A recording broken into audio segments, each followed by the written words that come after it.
तो आपको जानकारी दें कि जयपुर में rising Rajasthan global investment summit का आगाज हो गया है। आज है दूसरा दिन। राज्यपाल और मुख्यमंत्री के संबोधन का कार्यक्रम रखा गया है। इस समिट में 32 देशों के प्रतिनिधि हैं, वो शामिल हैं। माना जा रहा है कि राजस्थान के निवेश के इतिहास में ये समिट मील का पत्थर साबित होने वाला है।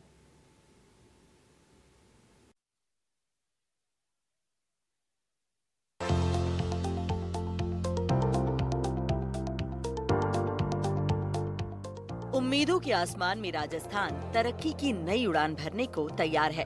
जयपुर में निवेशकों का जमावड़ा लग चुका है और विकास की बयार तेज करने की मुहिम शुरू हो चुकी है।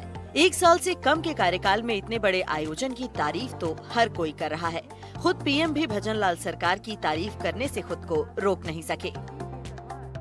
बहुत ही कम समय में यहाँ भजनलाल जी और उनकी पूरी टीम ने शानदार काम करके दिखाया है। कुछ ही दिन में राज्य सरकार अपने 1 साल भी पूरे करने जा रहा है।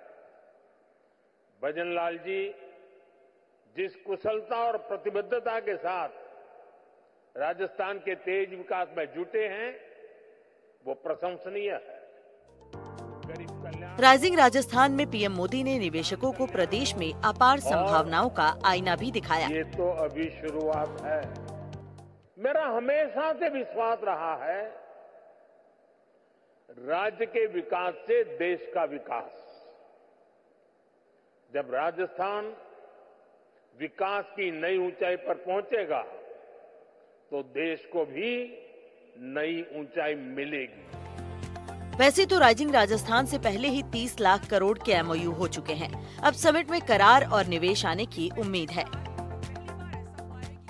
माननीय प्रधानमंत्री जी की प्रेरणा और उनका मार्गदर्शन से ही राज्य में पहली बार ग्लोबल इन्वेस्टमेंट समिट का आयोजन हो रहा है, जिसमें 32 देशों द्वारा भाग लिया जा रहा है। हमने राज्य में विभिन्न क्षेत्रों में निवेशकों को प्रोत्साहन करने के लिए न केवल 10 नई महत्वपूर्ण नीतियां लागू की हैं, बल्कि ईज ऑफ डूइंग बिजनेस के क्षेत्र में भी ठोस कदम उठाए हैं, जिसके फलस्वरूप राज्य में निवेश को लेकर एक अभूतपूर्व माहौल बना है। इस समिट के प्रारंभ होने से पूर्व ही 35 लाख करोड़ रुपए से अधिक के एमओयू संपादित किए जा चुके हैं। खास बात यह है कि जिन उद्योगपतियों का राजस्थान से खास नाता रहा है, वो भी प्रदेश की विकास यात्रा में शामिल होने के लिए तैयार खड़े हैं। अडानी ग्रुप की ओर से APSEZ के CEO करण अडानी ने ऐलान किया कि अगले 5 साल में अडानी ग्रुप राजस्थान में 7.5 लाख करोड़ का निवेश करेगा।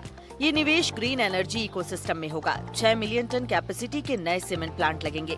इसके साथ ही airport, multi modal logistic plant से ट्रांसफॉर्मेशन होगा।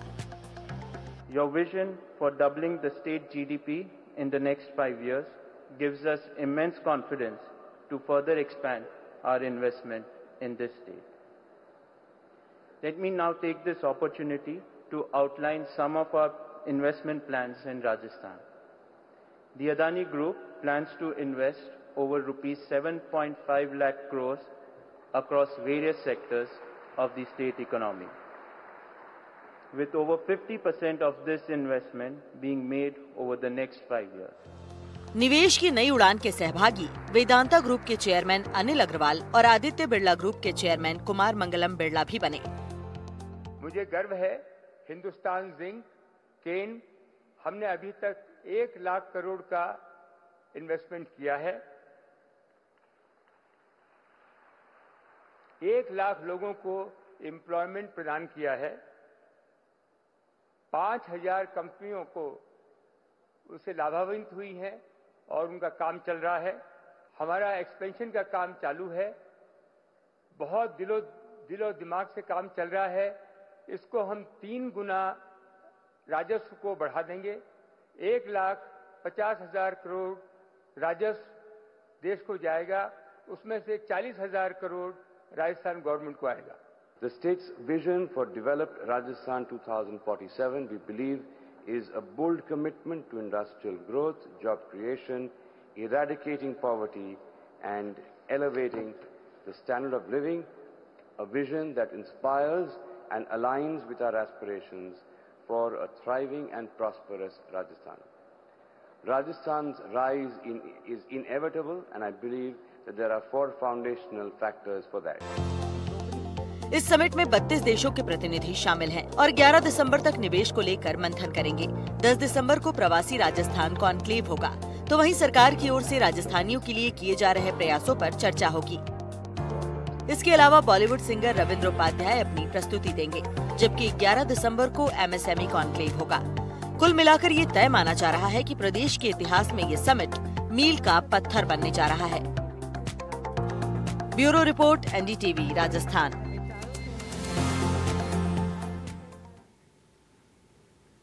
तो राइजिंग राजस्थान में एक्सपो बना आकर्षण का केंद्र और यहाँ प्रधानमंत्री मोदी ने कुछ युवाओं से संवाद भी किया। एक्सपो में सांगानेरी प्रिंट की एग्जीबिशन लगाने वाले युवा हैं खुशीराम, जिन्होंने यहाँ पर मोदी ने उनसे समझी है सांगानेरी प्रिंट की बारीकियां। राइजिंग राजस्थान समिट में उदयपुर के तुषार हमारे साथ अभी हैं। एक्सपो में इन्होंने बाकायदा ये जो टायर आप देख रहे हैं रिसाइकिल से बना है और पीएम मोदी जब आए थे तो उन्होंने पूरा इसका मेथड समझा है और समझा है कि देश में ये टेक्नोलॉजी किस तरीके से ग्रो करेगी। तुषार, पीएम मोदी जब आए तो क्या बातचीत हुई?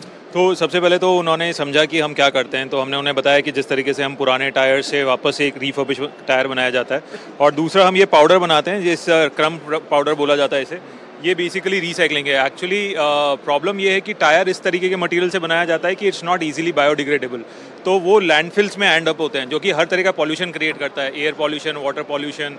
उन टायर्स को या तो जलाते हैं तो उसमें से गैसेस निकलती हैं, आप पानी में छोड़ देंगे तो मलेरिया के मच्छर होते हैं। तो वही हमारा स्टार्टअप करता है कि हम क्या करते हैं, इन टायर्स को रिसाइकिल करते हैं और मेक श्योर करते हैं कि उनमें से जो भी रॉ मटेरियल हम एक्सट्रैक्ट कर सकें वो एक्सट्रैक्ट करके उसको वापस रीयूजेबल बनाया जाए। तो वही मोदी जी ने आए, समझे और उन्होंने जानकारी ली कि किस तरीके से हम इस काम को कर रहे हैं और हमारा आगे का विजन क्या है। तो कैसा लगा पीएम से मिलकर?